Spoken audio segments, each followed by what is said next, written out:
Malapit na. Kailan ang showing ng movie?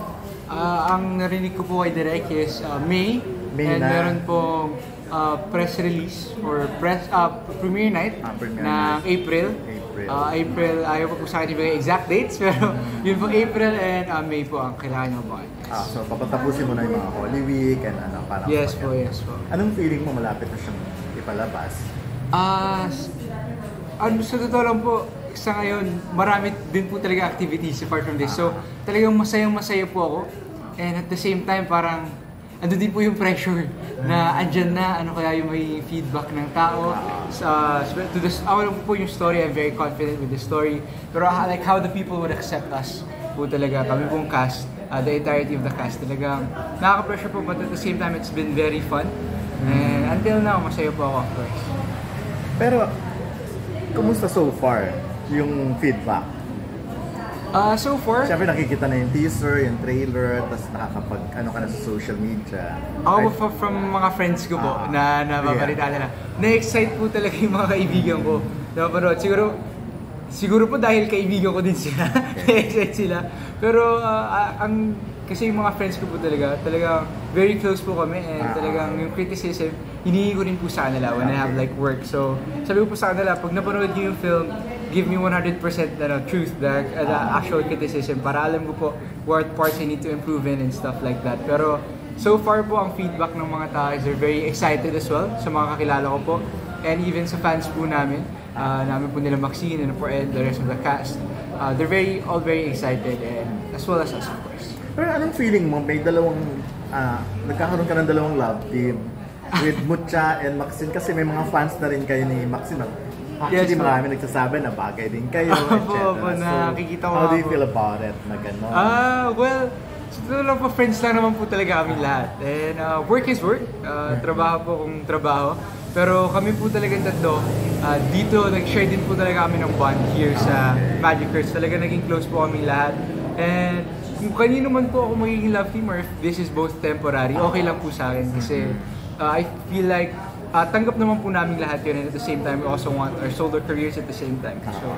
Pero so far, kayo ni Mucha yung mas super close and then eventually kayo ba ni Maxine nagiging close na rin? Nung una po, kasi hindi pa po kayo magkakilala ni Maxine before. Kaso nung first meet po namin Maxine is older than you, diba? Yes, pero hindi nga po halata. Hindi halata eh. Pag magkatabi kayo, di ba? Parang po kami same age, sabi nga po ng mga tao. There's a funny story nga po after nung first premiere night po natin. There was someone po, hindi po siya Filipino eh. So he came to us, dun po sa taas, sa top floor. Napagkamalan niya po kaming mag-asawa. So natawa po kami dalawa ni Maxine. Sa Luxent ba to? Yes po, nagbibiroan po kami, natatalon kami sa pool ng pang-premiere night pa, naka-press po na attire. Tapos bila po kami nilapitan. Like he was telling us, actually he's telling us good advice. Pero natawa po kami kasi napagkamalan niya po kami mag-asawa. Talaga? Kaya ang couple lang tingin nila sa inyo ng dalawa. It was funny. Baka you're so baka sweet na kayo at that time. Hindi naman po, kayong dalawa lang ang magkasama, magkausap kayo at that time. Yes po. Pero nandun din po sila Ate Cookie noon, na sadyang naglalakad lang po kami. Then, nagbiruan lang po kami doon, natawan lang po na nakita kami. Anong biruan Like, natatalon po sa pool kasi we had an experience po na after nung taping, suot pa po namin attire namin, tinalon po namin yung pool and balak po namin gawin ulit. So anong reaction pagka malaki mag-asawa ni Maxine? Natawa lang po kami dalawa. Ano daw bagong kasal kayo? Kasi naka-outfit kayo, Hindi naman po sabi, are you guys married? Tinarang lang po kami gano'n. we found it so funny. Talagang hindi po kami matigil-tigil tumawa. Dalawa.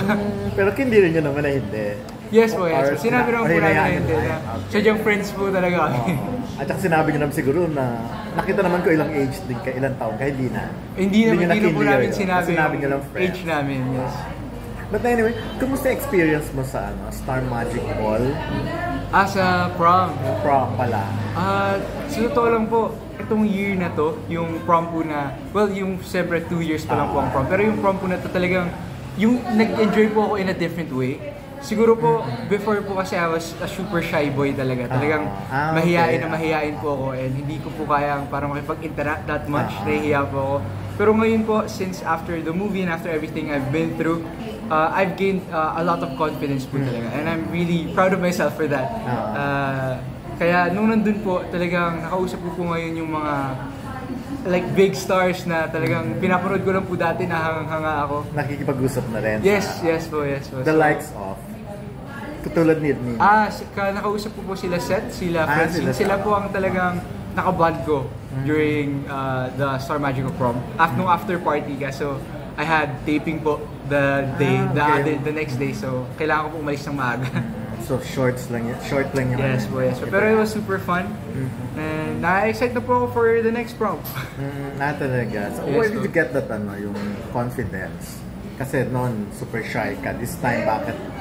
I feel like yung from experience din po. When I was a kid, hindi po talaga ako palabas ng bahay. Hindi po ako may lumabas ng bahay.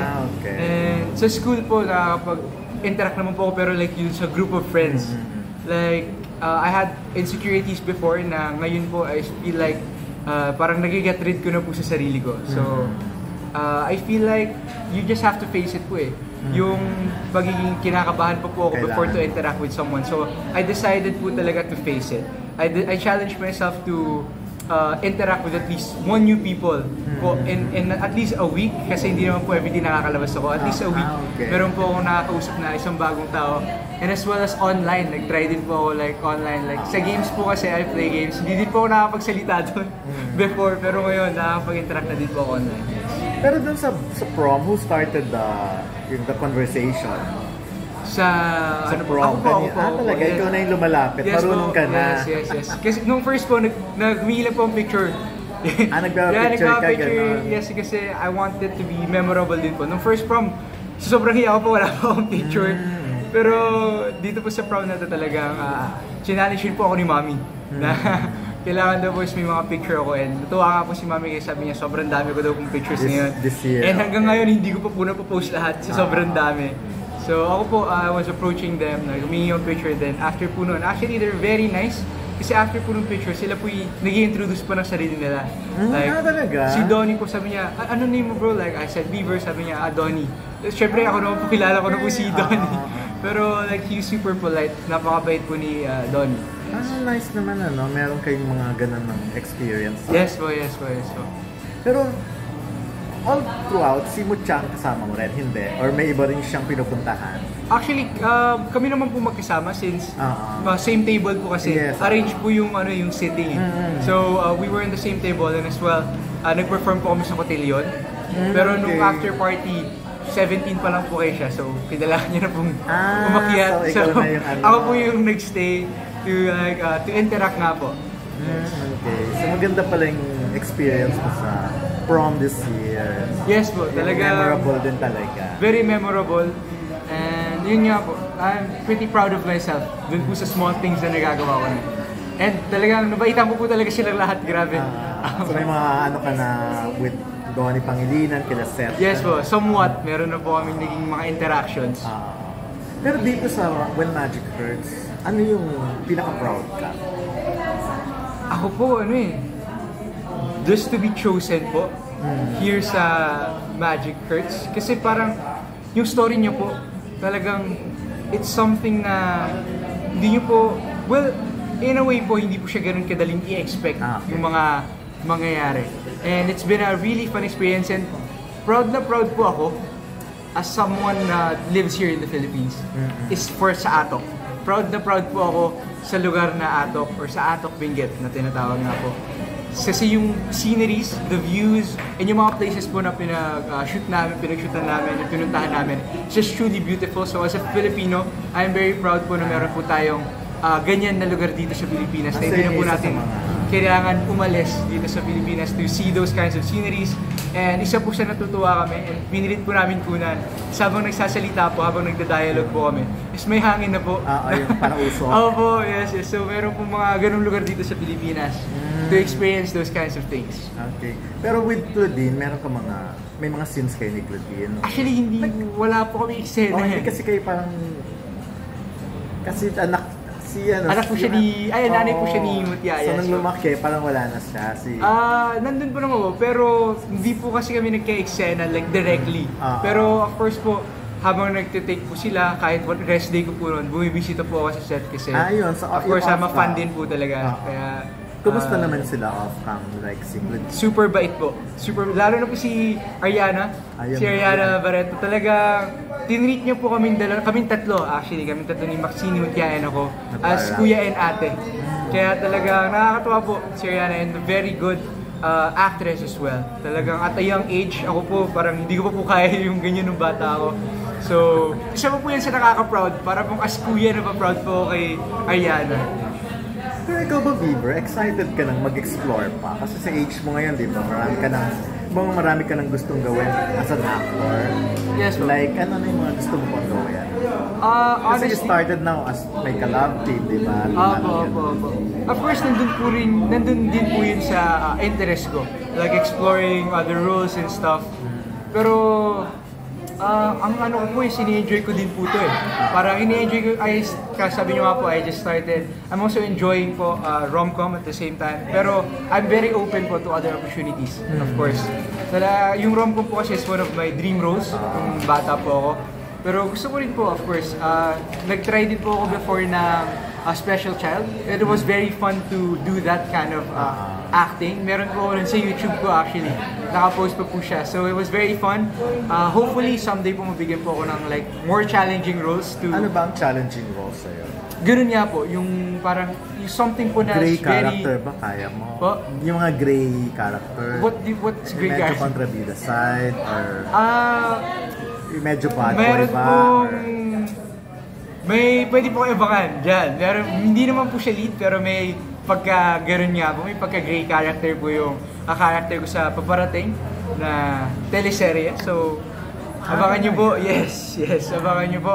Di ko pwedeng i-announce and stuff, pero abangan nyo po yun. It's very exciting. And honestly, nung ginagawa ko po yun, nakita ko po na masaya din po pala mag-act ng parang kontrabida na character. Kasi so far po puro bababait po na experience ko na character. Pero yun po, it's like, yun nga po, na-experience ko pong to change something na hindi po too close to my personality, go out of my comfort zone. Correct. So talagang it was super fun to explore those kinds of things and a lot more challenging kasi I had to do my research, I had to put in talagang double the effort I did po sa mga past roles ko. Pero so bad boy ka ganon or in a way po, in a way bad boy, yes. Gaano ka bad? Like through words or through actions? I'd say nagagalit lagi or meron po, gano'n. Meron po siya sa words, meron din po sa actions. Pero yung character ko po kasi, is masama po siya. Pero andun pa rin po yung conscience niya. That's telling him na parang mali po yung ginagawa niya, na ganyan. So nandun pa rin po yung pagdadalawang isip. Parang nag-aaway pa po yung utak niya kung tama po ba yung ginagawa niya or hindi. Teleserye yan? Yes po. Hindi naman po siya lead, pero I'm very thankful po to be given the opportunity to be a part of it. And I'm very excited po. Baka po matagal-tagal ba, pero really excited. I'm really looking forward po na makita yun. Nag-kissing ba kayo ni Butya? Abangan niyo po. Abangan niyo po. Hindi po mabibigay ng detail, pero marami pong mga scenes na talagang very close kami dalawa. So, abangan niyo po sa paglabas ng movie. Parang naunahan na kayo ng Don Bell sa atok kasi nag-shoot sila yung yun nga po. Kaya nga. Nakita ko nga din po. Pero nauna kayo nag-shoot? Yes po. Sila Nauna po, pero of course natutuwa nga po ako sa Filipino pride na naipakita na po nila yon agad sa mga tao dito sa Pilipinas na may ganun po kagandang lugar. And I feel like matutulungan po talaga nun ng atok na magparami po ng tourists sa kanila. Talagang ma-appreciate po ng mga tao ang lugar na atok. So, apart from that, hindi naman po ako like, hindi naman po masama loob ko na una sila. Natutuwa nga po ako since they were able to give it exposure. Parang ganun po. Natanong na rin lang kung pagiging adventurous mo. Ikaw ba, anong stand mo sa premarital sex? May mga kabataan kasi na may mga advocacy na Ano po kasi ako po, I'm not really too versed in the topic. And ayoko din po ganun, hello po, basta po, hindi po ganun nagsasalita ang topics that I'm not too well versed in. Kasi gusto ko po when I say something, yung meron po talagang laman and meron pong meaning and tama po yung sinasabi ko na yun. Pero masasabi mo na wala pa naman lalabas na magkiklaim halimbawa na may anak ka na or ano? Ako po? Oo. Wala po. Wala po. Walang Pagka bakit ba? 18 pa lang po ako. 16 pa nga, mga Pagka meron man pong lumabas, Hindi po totoo yun kasi talagang walang-wala po. I've never even had a girlfriend nga po. Kaya ayun.